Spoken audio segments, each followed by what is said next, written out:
5ই August স্বৈরাচার বিরোধী একটি আন্দোলন হয়েছিল। সেই আন্দোলনটা কি?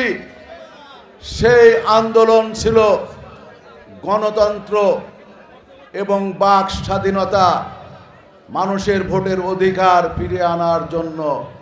সেই ভোট এবং গণতন্ত্র এবং নিরাপত্তা অধিকারের জন্য আমাদের ভারপ্রাপ্ত চেয়ারম্যান, আমাদের শ্রদ্ধেয় তারেক ভাই দীর্ঘ 17 বছর লড়াই সংগ্রাম করেছে।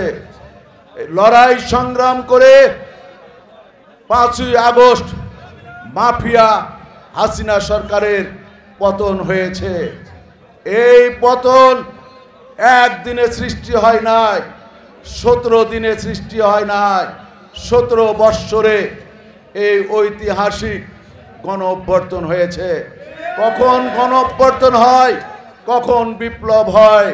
যখন একটি স্বৈরা শাসক যখন দেশকে জিম্মি করে, সাধারণ মানুষকে হত্যা করে, নিরাপত্তা দিতে পারে না, যখন নেতা কর্মীকে তারা হত্যা করে, গুম করে, হাজার হাজার মানুষকে যখন মামলা দেয়, যখন মানুষের এই সরকারের ওপর যখন নাবিশ্বাস হয়ে যায়, তখন একটি বিপ্লব হয়, একটি গণ অভ্যর্থন হয়। এই গণ অভ্যর্থনের মাধ্যমে আজকে আমাদের ভারপ্রাপ্ত চেয়ারম্যান আমাদের তারেক ভাই যে বার্তা দিয়েছে, গত পরশুদিন শাহবাগে 10 লক্ষ ছাত্র ভাইদের উদ্দেশ্যে সে বক্তব্য দিয়েছে যে আমাদের হয়তো অন্য দলের সঙ্গে আমাদের মতভেদ থাকতে পারে, কিন্তু দেশ ও জাতি রক্ষার জন্য আমরা এক আছি। আমরা ফাঁসিবাদী যেন আর ফিরিয়ে নিয়ে আসতে। বিগত দিনে এই গাবতলী বিএনপি, যুবদল, ছাত্রদল, শ্রমিক দল, মহিলা দল, তাঁতি দল, আরও যে সমস্ত সহযোগী সংগঠন আছে, তাদের বিরুদ্ধে শত শত মামলা হয়েছে। আমাদের নেতাকর্মী হাজারো মামলা খেয়েছে, তারা জেল জুলুম খেটেছে। এই জেল জুলুম খাটার বিনিময়ে, আমাদের শত শহীদের বিনিময়ে, হাজারো পঙ্গুত্তর বরণে আজকে আমরা মুক্ত হয়েছি। কিন্তু আপনাদের কাছে অনুরোধ থাকবে যে 1971 সালে মুক্তিযোদ্ধাকে একটি দল হাইজ্যাক করেছিল, সেই দলটির নাম আওয়ামী লীগ।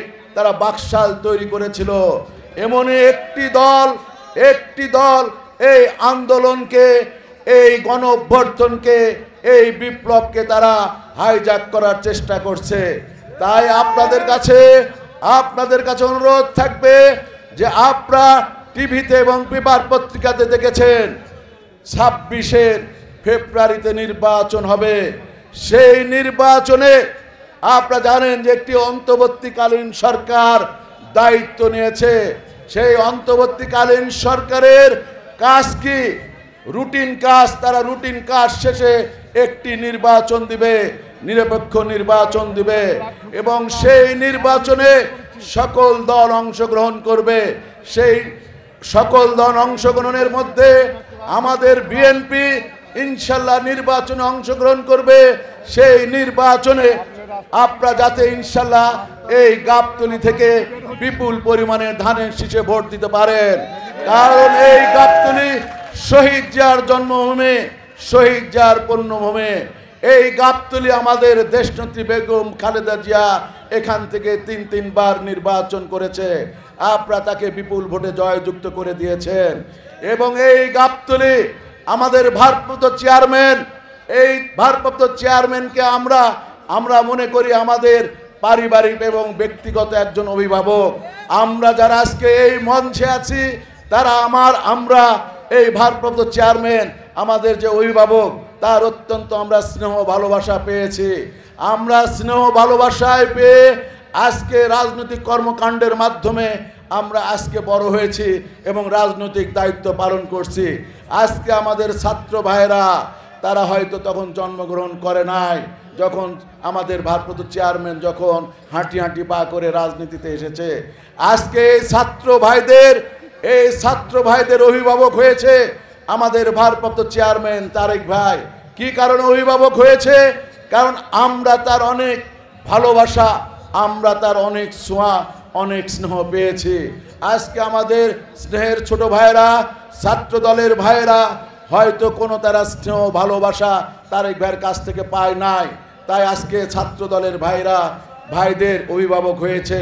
তাই তোমাদের উদ্দেশ্যে, বিশেষ করে ছাত্র ভাইদেরকে উদ্দেশ্যে বলবো, যুব দলের উদ্দেশ্যে বলবো, স্বেচ্ছাসেবক দল, শ্রমিক দল, জাসাস, আরও মহিলা দল, তাদেরকে উদ্দেশ্য করে বলবো যে এই গাবতলী যেহেতু বিএনপির ঘাঁটি, শহীদ জিয়ার ঘাঁটি, সেই ঘাঁটিতে আমরা যেন সুশৃঙ্খল থাকি এবং আমরা জনগণকে যেন সংঘবদ্ধ করতে পারি এবং জনগণকে সাথে নিয়ে আমরা যেন কাজ করতে পারি, আমরা যেন কোনো জনবিচ্ছিন্নতা না হই।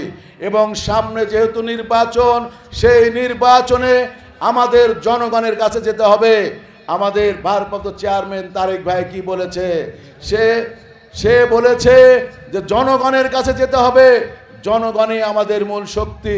যদি আমরা জনগণের কাছ থেকে বিচ্ছিন্ন হয়ে যাই, তারা আমরা আগামীতে আমরা ভোটে আমাদের যে বিপুল পরিমাণে ভোট ব্যাংক এই গাবতলীতে আছে, তাহলে আমরা এই ভোট ব্যাংক থেকে আমরা বিচ্ছিন্ন হয়ে যাব। তাই আপনাদের কাছে বিশেষভাবে অনুরোধ থাকবে যে আজ থেকে আপনারা, আজকে বিজয় দিবস থেকে স্বাধীনতা দিবস 1971 সালে যেমন বিজয় হয়েছিল, আমাদের 5ই আগস্ট স্বৈরাচার বিরোধী, হাসিনা বিরোধী, ফাসিস বিরোধী আন্দোলনের মাধ্যমে, 17 বছরের আন্দোলনের মাধ্যমে শেখ হাসিনার পতন হয়েছে। সেই পতনকে আমাদের ধরিয়ে রাখতে হবে। আমাদের এই গাবতলীতে 3 জন শহীদ হয়েছে। সেই শহীদের মধ্যে আমাদের যুবনেতা জিল্লুর, শাকিল, ছাত্র দলের ভাই শাকিল এবং তেলিয়াটার সাব্বির, তাদেরকে আমাদের স্মরণ করতে হবে, মনে রাখতে হবে এবং তাদের পরিবারের খোঁজ খবর নিতে হবে।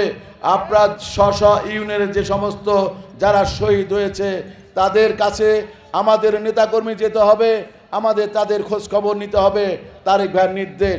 তাই আপনাদের কাছে আশা রাখবো, আমরা জনগণকে সুসংগঠিত করে আমরা যারা কর্মী আছি, 12টি ইউনিয়নের সহযোগী সংগঠন সহ যে কর্মীগুলো আছে, আমরা যেন জনগণকে একত্রতা করতে পারি, ঐক্যবদ্ধ করতে পারি, এই আশা রেখে আমি আমার বক্তব্য শেষ করছি।